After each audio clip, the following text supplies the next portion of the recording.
Then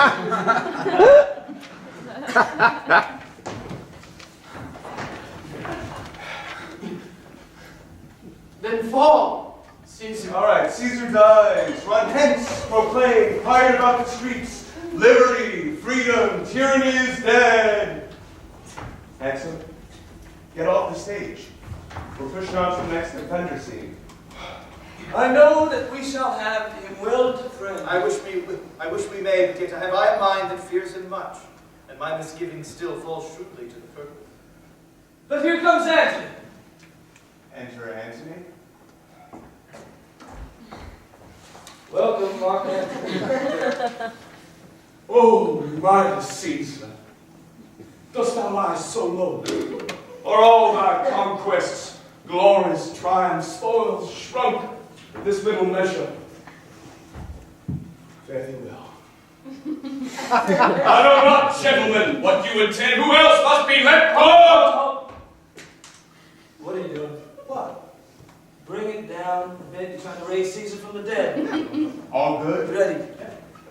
Now, whilst your purple hands to reek and smoke fulfill your pleasure, live 1,000 years I shall not find myself so apt to die. No place would please me so, no mean of death as here by Caesar, and by you cut off the choice and master spirits of this age. Oh, Antony, beg not your death of us.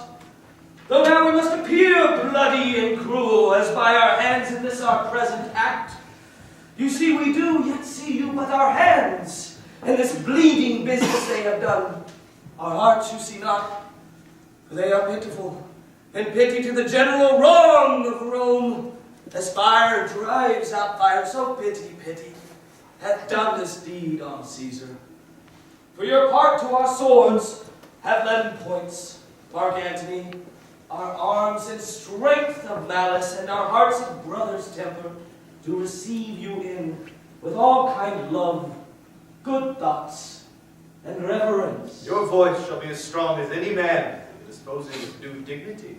Only be patient till we have appeased the multitudes, besides themselves with fear, and then we will deliver you the cause. Why, oh, that did love Caesar when I struck him, have thus proceeded. I doubt not of your wisdom. Let each man render me his bloody hand. First, Max Brutus, will I shake with you. Next, Caius Cassius, will I take your hand. All right, lock hands there, and now Antony let yourself. Let the actors act sleeping. Oh, yes, let me catch your eye. Caesar? That I did love thee, Caesar. Oh, 'tis true.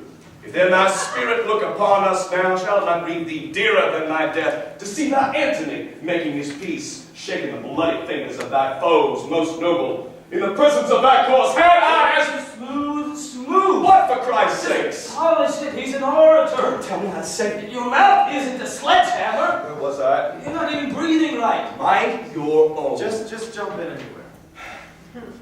Here were thou bade. Wast thou bade? Oh, wast thou bade, brave heart. Here thou fall, here thou understand, son, thy spoil, and crimson in thy left leaf with me. Crimson in thy leaf. O world, thou wast the forest of this brave heart. And this indeed, O world, the heart of thee, how like a deer strucken by many princes, dost here lie. Mark Antony. Pardon me, Caius Cassius. The enemies of Caesar shall say this, then the friend of his cold modesty.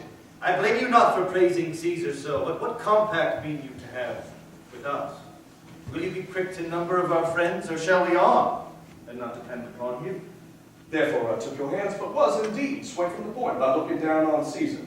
Friends am I with you all, and love you all, upon this hope that you shall give me reasons why and wherein Caesar was dangerous. Or else this were a savage spectacle. Our reasons are so full of good regard that were you Antony Caesar's son, you should be satisfied. That's all I seek, and am moreover suited that I may produce his body to the marketplace, and in the pulpit as becomes a friend speak in the order of his funeral. You shall, Mark Antony. Brutus! A word with you. Yeah. You know not what you do. Do not consent that Antony speak in this funeral. Know you how much the people may be moved by that which he may utter? By your pardon. I will myself into the pulpit first and show the reason of our Caesar's death, When Antony shall speak, I will protest he speaks by leave and by permission, and that we are contended Caesar shall have all true rights and lawful ceremonies. It shall advantage more than do us harm. I know not what may fall, I like it not. Mark Antony, here, take you Caesar's body. You shall not in your funeral speech blame us, but speak all good you can devise of Caesar, and say you do it by our permission. Else shall you not have any hand at all about his funeral, and you shall speak in the same pulpit whereto I am going, after my speech is ended. Be it so. I do desire no more. Prepare the body then, and follow me. Good.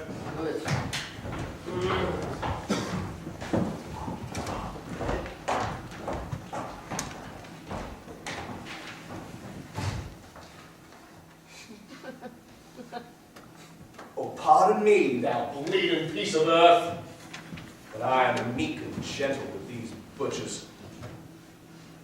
Thou art the ruins of the noblest man that ever lived in the tide of times. Woe to the hand that shed this costly blood! Over thy wounds now do I prophesy, which like dumb mouths do ope their ruby lips to beg the voice and utterance of my tongue. A curse shall light upon the limbs of men, domestic fury and fierce civil strife. Blood and destruction shall be so in use, and dreadful objects so familiar, that mothers shall but smile when they behold their infants quartered with the hands of war.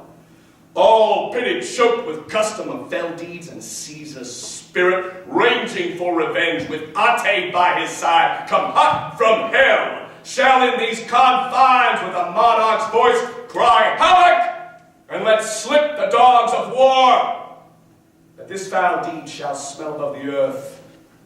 Carry on, men, groaning for burial.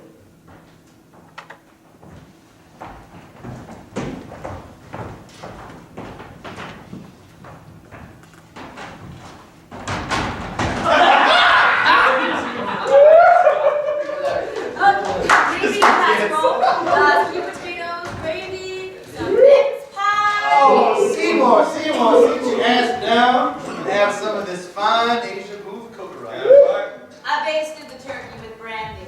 Oh, I'm jealous. I didn't know you had a name. I beg your pardon. I'm Seymour. Oh, I'd like to. I said, your father didn't eat meat. No, it was against his religion. Now, what religion is that? Cult of Junius Brutus. Of which I am a proud apostate. You know, John, I was thinking all goes well, we should do this again. Sometime next spring, you All might. three.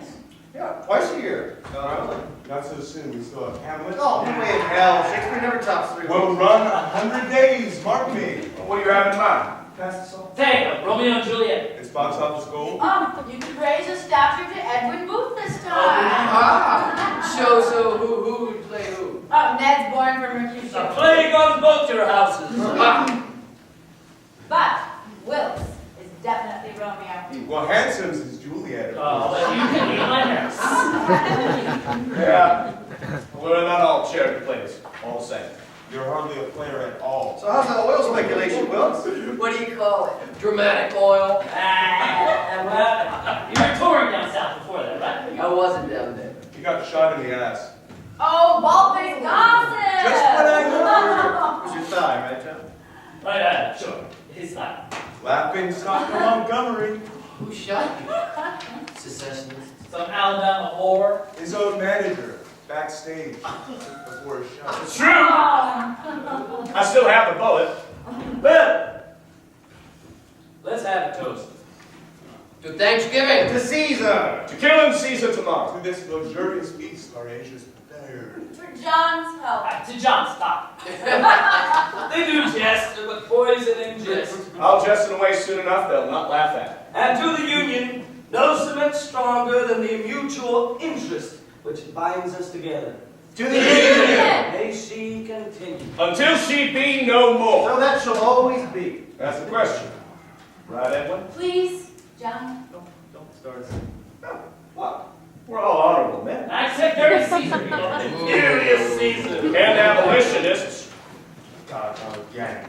For the sake of the who need family. to jettison their principles, or else the time will come when the braggart North will groan at being shanghaied into a war like a radicals. And if the North wins, by the way, it will be by numbers alone, not by grit or pluck, You patriotism. know what? I am so sick of your high-bound views, John. Am I supposed to sit here silently and raise my glass? Yes. Is this not a democratic family? A union family. Not I. No, not I. Only God, so help me.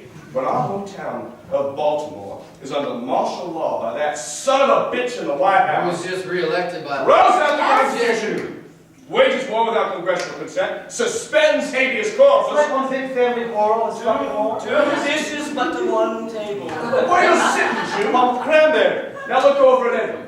Why does he have all the turkey? Enough turkey for all All of that us. pie and yams and giblet gravy, and you know what we get? Some measly peas. Actually, can you pass me some of those, please? Oh, we'll never please. Oh, very John, stop playing with your food. Our allegiance is to Maryland. A free state? A slave state. Border state, man. About as flimsy as your cranberries. Wait. So what's Kentucky? I'm in cornbread? Fuck it. Fuck it. If all you want to do is throw food and slander the Union, you can leave the table. If you care so much for the Union, why don't you enlist? I am not gamesome. I do lack some of that quick spirit that is Wilkes. Always a lie. How to get sleep and do your fight before you. And what do you do, John?